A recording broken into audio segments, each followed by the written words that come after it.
तो दोस्तों आज हम फिर से आपके लिए लेकर आए हैं देश दुनिया की तमाम ताजा बड़ी खबरें। सबसे पहली बड़ी खबर में आपको बताएंगे कि इजराइल हमास युद्ध के बीच मुस्लिम देश यमन से इजराइल को लगा झटका। यमन के हूती लड़ाकों ने फिलिस्तीन का समर्थन करते हुए लाल सागर में इजराइल के शिप को किया गिरफ्तार। यहूदियों का रो रो कर बुरा हाल, अब बंद होगी जंग। इजराइल हमास युद्ध में हमास की हो रही है जीत। ईरान ने कर दिया दावा, कहा 45 दिनों में हमास को नहीं हरा पाया इजराइल। तेलंगाना पहुंचकर असदुद्दीन ओवैसी की पार्टी के विरोध में उतरी प्रियंका गांधी, कहा मीम को वोट देना, बीजेपी को वोट देना। गाजा के सबसे बड़े अस्पताल से शिफ्ट किए गए 31 नवजात बच्चे, मिस्र भेजने की तैयारी में गाजा का प्रशासन।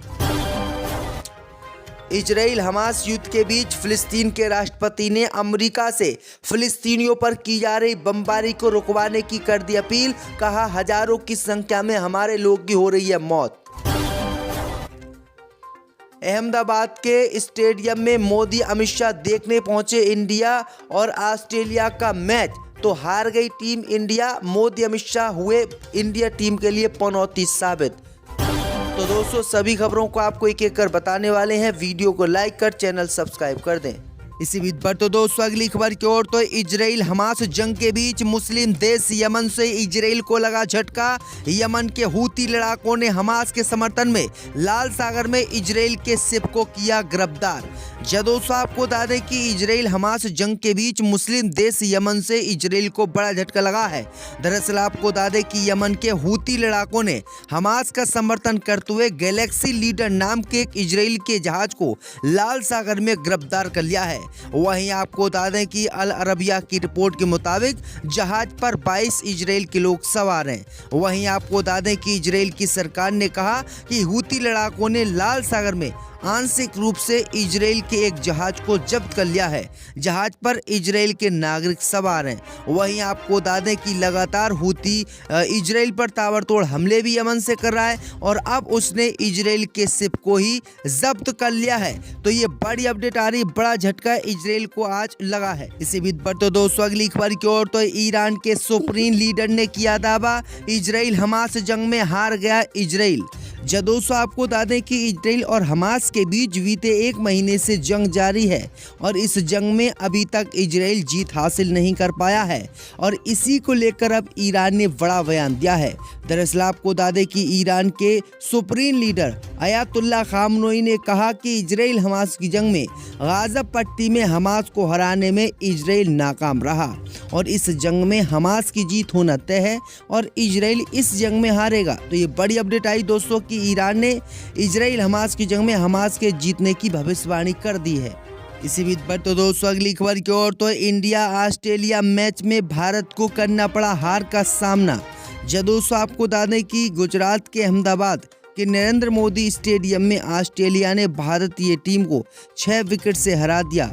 ऑस्ट्रेलिया ने 6वीं बार एक दिवसीय वर्ल्ड कप खिताब जीता है। भारत की हार से लाखों भारतीय क्रिकेट प्रेमियों को तीसरी बार वर्ल्ड कप जीतते देखने का सपना चकनाचूर हो गया। मैच से पहले ऑस्ट्रेलिया के कप्तान ने कहा था कि हम अपने शानदार प्रदर्शन से भारतीय दर्शकों के शोर को शांत कर देंगे। उनकी टीम ने ठीक वैसा ही किया। वहीं आपको बता दें कि गुजरात के नरेंद्र मोदी स्टेडियम में मैच देखने के लिए प्रधानमंत्री मोदी और अमित शाह भी पहुंचे, लेकिन इन दोनों पनौतियों के पहुंचने के बाद भारतीय टीम मैच हार गई। तो ये बड़ी अपडेट आ रही दोस्तों। इसी बीच पर तो दोस्तों अगली खबर की ओर, तो गाजा के सबसे बड़े अस्पताल से शिफ्ट किए गए 31 नवजात बच्चे, मिस्र भेजने की तैयारी। दोस्तों आपको बता दें कि गाजा के सबसे बड़े अल-शिफा अस्पताल से समय से पहले जन्मे 31 नवजात बच्चों को दक्षिण गाजा के दूसरे अस्पताल में सुरक्षित रूप से ट्रांसफर कर दिया गया है, जहां से उन्हें मिस्र ले जाया जाएगा। विश्व स्वास्थ्य संगठन के प्रमुख ने इसकी जानकारी आज दी है। दरअसल आपको बता दें कि अल-शिफा अस्पताल पर इजरायली सेना का कब्जा हो चुका है। इजरायल के सैनिक अस्पताल के बाहर और हमास के लड़ाकों को चुन चुन कर मार रहे हैं। अस्पताल में बिजली आपूर्ति बाधित होने के कारण सारे ही उपकरण बंद हो गए और इन बच्चों की जान को खतरा है। इन्हीं बच्चों की जान को बचाने के लिए गाजा के अल-शिफा अस्पताल से इन बच्चों को निकाल लिया गया है और मुस्लिम देश मिस्र भेजने की तैयारी की जा रही है। मिस्र में इनका इलाज होगा। इसी बीच पर तो दोस्तों अगली खबर की ओर, तो तेलंगाना में ओवैसी की पार्टी मीम के विरोध में उतरी प्रियंका गांधी। कहा मीम को वोट देने का मतलब बीआरएस को वोट देना। दोस्तों आपको बता दें कि तेलंगाना विधानसभा चुनाव से पहले कांग्रेस ने असदुद्दीन ओवैसी की पार्टी मीम को घेरा है। दरअसल आपको बता दें कि तेलंगाना में एक चुनावी रैली को संबोधित करते हुए कहा कि बीजेपी और बीआरएस के बीच एक मौन सहमति है। बीआरएस ने संसद में केंद्र की एनडीए सरकार का समर्थन भी किया है। उन्होंने कहा कि भाजपा और केसीआर आपस में मिले हुए हैं, आपको ये अच्छी तरह से समझना होगा। वहीं आपको बता दें कि कांग्रेस पार्टी की नेता प्रियंका गांधी ने कहा, इसलिए अगर आप एमआईएम पार्टी को भी वोट देंगे तो इसका मतलब भी बीआरएस को वोट देना है, क्योंकि एमआईएम और बीआरएस का गठबंधन है। इसलिए आप ना तो असदुद्दीन ओवैसी की पार्टी एमआईएम को वोट दें और ना ही बीआरएस को वोट दें, आप कांग्रेस पार्टी को वोट दें। तो प्रियंका गांधी ने यह गंभीर आरोप असदुद्दीन ओवैसी की पार्टी और बीआरएस पर भी लगाए। इसी बीच पर तो दोस्तों अगली खबर की ओर, तो फिलिस्तीनी राष्ट्रपति ने बाइडेन से फिलिस्तीनियों की हत्या को रुकवाने का किया आग्रह। दोस्तों आपको बता दें कि फिलिस्तीनी राष्ट्रपति महमूद अब्बास ने अमेरिकी राष्ट्रपति जो बाइडेन से फिलिस्तीनी लोगों की इजराइल द्वारा की जा रही हत्या को रोकने के लिए तुरंत हस्तक्षेप का आह्वान किया है। शनिवार को सरकारी फिलिस्तीनी टीवी द्वारा प्रसारित एक टेलीविजन बयान में अब्बास ने बाइडेन से इजराइल और हमास के बीच चल रहे संघर्ष में तुरंत हस्तक्षेप करने का आग्रह किया है। फिलिस्तीनी राष्ट्रपति ने कहा कि हमारे लोग हत्या और विनाश के मामले में जो कुछ सह रहे हैं वह मानवीय क्षमता से कहीं अधिक है। उन्होंने पूछा कि क्या बच्चों, महिलाओं और बुजुर्गों का खून बहाना दुनिया की अंतरात्मा को जगाने के लिए पर्याप्त नहीं है। तो ये बड़ी अपडेट आ रही दोस्तों कि अब फिलिस्तीन के राष्ट्रपति ने सीधे तौर पर ये जो है अमेरिका के राष्ट्रपति से मांग की। अब देखते हैं कि ये जंग रुकवाते हैं या फिर नहीं।